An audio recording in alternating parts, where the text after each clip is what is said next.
What's up, guys? It's Missy. I'm back with another SimCity build a video. Today we're going to be doing a video on high-level players, how to earn your coins back in between the contest emares so that you can play competitively each week. It's not going to be just about coins, but mainly, obviously, because that is the huge portion that you guys lose out on when you're high-level players. Now, obviously the same tips would apply to you low-level players, but you guys aren't going to be hurting as badly as high-level players. Or at least you shouldn't be hurting as badly as high-level players. Okay, so before we begin, hit that like and subscribe button. You can join us on Facebook at SimCity Build at MissyAnne. We have a page and a group, so be sure to hit like on the page and join on the group. We also have a Discord, and if you want to join us on the SimCity game and be a part of the group, then you will need to be a very active player who is either a low level on the Missy's Building Guide or a high level with a decent city that plays COM competitively each week. Okay, so as many of you guys know, the last 2 weeks I played COM competitively. I had taken like a month and a half, maybe 2 months off to train people, and because this pass sucks. But the last 2 weeks, I was trying to get back into Mega in time for the new pass. And once I'm in Mega, I'm obviously going to play competitively. So, for those of you guys who watched this week's walkthrough and you're not on our Facebook page, I did win this week. I'll show you real quick. Now, the first week that I played, it cost me, I had about 900,000 coins, and it took me all the way down to about 100,000 coins. So, yeah, it wasn't a cheap week. Then the second week, are you serious, people? You guys have this problem with SimCity? It drives me crazy sometimes. The second week, I did spend basically the same amount. What is going on? Jesus. Okay. Seriously? You guys don't even know I'm about ready to break this phone. You're not even going to see me. You'd be like, where'd Missy go? She broke her phone. Okay. Yes, I did win this week. This is my leaderboard here. Okay? Alright, cool. Now, as many of you guys know, this week, if you guys watched the walkthrough, I finished within like the first day, and then I had the rest of the week off to make coins, which is what I usually try to do. So, for you high-level players, especially the ones with regional maps unlocked, the ones that are level 43 and up, it means you have all the items in the game unlocked, and then whatever regional maps you have unlocked will obviously be part of that as well. So, I have all the items in the game unlocked, all regional maps, everything. Meaning, COM doesn't get any more expensive than for a level 99 player with all 5 regional maps unlocked, right? Okay. It's extremely expensive to play COM competitively. So, here's how I do things. What I do is I play the contest emares as quickly as I possibly can at the beginning of the week. I try to be as prepped as I can possibly be in all aspects of the game. Go as fast as I possibly can. And then what you're going to notice is it's going to be a huge drop in coins very quickly because of how much work you're getting done. For example, last week I spent about 800,000 coins in a day and a half. That doesn't mean that it's going to cost me 800,000 coins every day for 5 days. No, the contest is done, right? So if I finish in a day and a half, then I have all week to make back my stuff. Now, for a lot of you guys, you don't move that quickly. And that really, really hurts you guys because you are spending double the amount of time to get the same amount of work done. Okay? And the more time that you spend doing the same amount of work, the less time you have to prepare yourself for the following week. All right? Now, a lot of people are like, well, how the hell do you make 800,000 coins in just a couple of days? Well, I'm going to tell you. Okay? So first thing is I stop all spending. So I finished my contest emares assignments, and obviously the more epics that I have to do, the worse it is on my bank. But this week I had to do 1 epic and then had to start a second one. So it wasn't too bad, but I had to do a lot of house upgrades this week. So it did cost me quite a bit this week as well. It was about 800,000. I ended with about 100,000 coins, and it wasn't cheap. And I knew that I had all week long to make these coins back. Now, obviously, I used a lot of gold tokens in between, because that's the other thing. You guys really need to think about where you're going to be getting these golden tokens from, because you're going to be spending between 10 and 20 of them a week to play calm anyways, whether it be for stuff that you don't have. Maybe you have to make coin or items for an epic if you have a lousy group. Maybe it's for, production assignments. All it takes is getting one stupid fire pits assignment or a beef assignment or whatever, and that takes like 4 of your gold tokens. Okay, so realistically, you're going to get 10 of them if you win the contest, and then whatever your city gives you each day. So in my case, I have a lot of gold epics. All of these mountain epics here are pretty much, they're all gold. Then I've got gold epics on some of my regional maps, okay?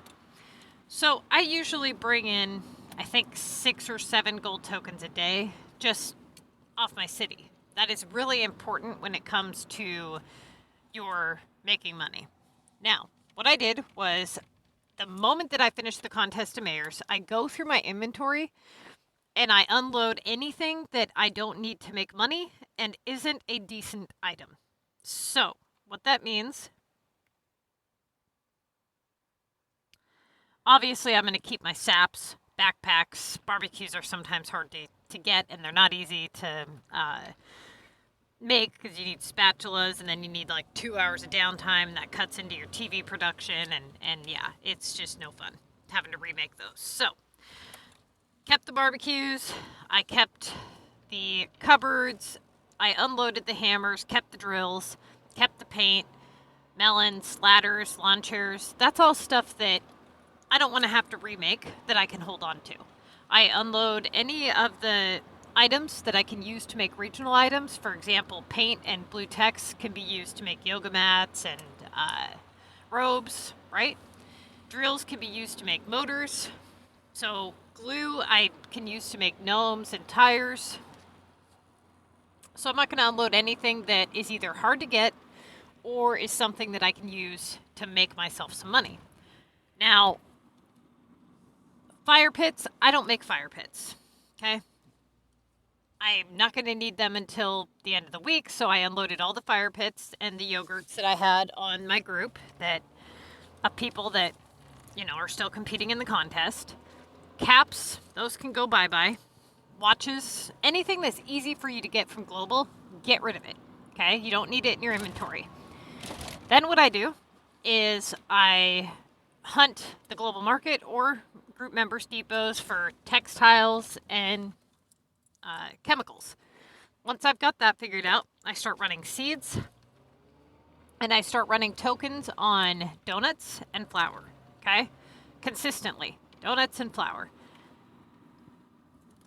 Then what I did was I ran a lot of tokens on gnomes, donuts, flour, and then if I really had the time, I would have done nails, but with the way things were with my inventory and having to be on and off the game, I didn't have time to sit there and dink around with the nails. But here's another way that I made a lot of coin this week.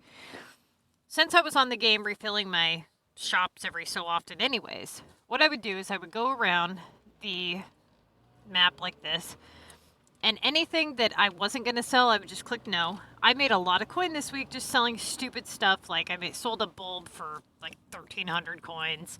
I ended up making like 3,300 per ice cream off a couple ice cream sales. Basically it's the same concept as burger farming, except for you don't have to unload your inventory buying all burgers and throwing down a ton of coins and dealing with all that tedious nonsense that you have to deal with when you do burger farming. I was able to still make money running my shops, prepping for the contest, and then make some coin on the side. For example, I had a offer for 20 couches pop up, and I didn't have any of the couches. I'm not going to make the couches when I can just buy them. I mean, why would I make them when I can make something more profitable, buy the couches, and then just sell them for more, right? So what I did was I went to Global and I bought a bunch of couches, got them off your Global market for you. You're welcome. And then I ended up selling them for about a $20,000 profit. So I made 20,000 coins pretty much instantly. Okay. I went to my regional maps throughout, the day, and I would just refill my regional maps, also keeping in mind prepping for the next week in terms of coin bubbles and house upgrades. So every time I went to my regional map, I would just click, refresh on any house upgrades that were asking for, too much stuff. Any coin offers that popped up that were really low and garbage, I would just click no on. Always thinking of the next week ahead of time. Now, when I collected the rewards from this week, it put me over the cap for my golden tokens, right? So basically, I have today and tomorrow where I can run 10 tokens, actually a little more than 10 tokens, and then still be able to collect all the ones off the top of the houses. I have like 20 tokens I can use by the time I collect all my daily tokens and what they gave me for this week, and I'll still start the week with 35. And then the following day, I'll have more tokens, right? Because you get them every 24 hours. There's no way I'm going to be broke this next contest. I have 855,000 coins, and I started with 100,000 when I ended the contest this week around, I think I ended on like Thursday morning. So I had Friday, Saturday, and Sunday to make coins. Now, it's really important that you guys do the same. If you're in a situation where you're playing calm competitively and you're getting it all the way until the last day, only allowing yourself one day to prep, it's not going to be fun for you. Okay, you're going to be broke. You're going to be miserable. Usually what I do the day before the contest. So today I'll spend today making money using up the tokens they gave me. And then what I do the day before the contest is I get my inventory ready. So I stop making the stuff that just turns a profit, and I start making the stuff that I actually need. Things that I haven't kept that I may need some of. I'll go, on Global and shop. I'll probably run a token on melons so that I have enough of those. I'll get my regional factories prepped up, get some drills made so I have enough of those. Backpacks, microwaves, whatever is hard to find that I may need. And then once that's all good, I've now spent all week making coin, and then I spent one day prepping items that I needed so that I had the inventory space to even make coin, right? That's really what's important. Anytime you see techs on the global market, you should snag those up. They are very, very valuable to you. I also made a lot of caps this week, blue textiles, TVs and bulbs, anything that turns a decent profit, you should at least keep it stocked up in your shop, okay? The VU generator shop really is helpful. If you can afford to buy it, you should invest in it if you're somebody who's going to be playing calm competitively each week. I know a lot of you guys are probably like, oh, it's not worth it. It really is, though. Like, yeah, it's a huge price. But if you are playing calm competitively each week, just twice last week and once this week, it was a donut shop. I made a lot of money on it. Okay, I ran a lot of tokens through it. I was basically able to run double tokens last week on donuts for 48 hours because I had it one day and then I had it the next day. Then I had my normal donut shop. So it can be pretty helpful, especially when, you're prepping and you have downtime. For example, one of my weeks I had a task for, I think it was yogurt, and I had the double donut shop, so I was able to run tokens on yogurt at both shops and finish in half the time. That was super helpful, okay? It is expensive, so don't buy it unless you absolutely can afford it. I haven't even bought the last slot yet. It's like $580 for the last slot. Altogether, to buy the VU generator shop and max out all your slots, you're looking at $4,880 cash. So like I said, don't invest in it unless you can actually afford it. And that should be after you buy some maxes. That's the other thing. I do have a lot of maxes now. I've got like, I think 6 or 7 of them. So, you know, I'm able to get VU each day from that. You guys really should be stocking up on VU. War cards. Let's see. Yeah, I've got 6 out of 9 maxes. So, it's going to be, you know, expensive to get the other 3. But if you have all 9, that's 9 VU a day that you're getting just from the maxes alone, which is going to be super helpful to you in the contest or, you know, designing so you have keys or whatever, you know, upgrading war cards, because let me tell you, those are not cheap. Okay, that should be helpful to you guys. Like I said, just you don't really have to hold anything that you can find easily, so I would just unload that. Anytime you see cement or glue on the global market or in people's depots and they don't want it, buy it and make gnomes. That'll be super beneficial for you. Let's see. Grass is profitable. You're not going to have that many shovels probably, but like right now, I'm going to go through and I'm going to look at anything that I don't have. Like I've got, you know, 13 ladders, so I'm pretty much good on those for now.